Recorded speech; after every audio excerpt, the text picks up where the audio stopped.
સુરત શહેરમાં વરસાદને કારણે મોટાભાગના રસ્તાઓ તૂટી ગયા છે, મોટા ખાડાઓ પડી ગયા છે। ત્યારે આ ખાડાઓ પાસે આમ આદમી પાર્ટી દ્વારા અનોખો વિરોધ કરવામાં આવ્યો હતો।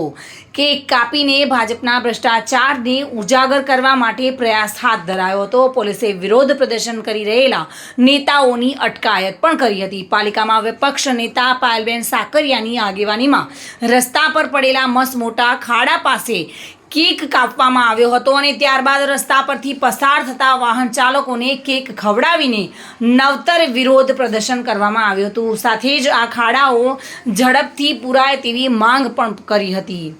વિપક્ષ નેતા પાયલ સાકરિયાએ કહ્યું હતું કે ભાજપ દ્વારા ભ્રષ્ટાચાર થઈ રહ્યો છે અને જેના કારણે લોકો પરેશાન થઈ રહ્યા છે। સુનિલ ગાંજાવાલા સાથે bureau report, today Gujarati news.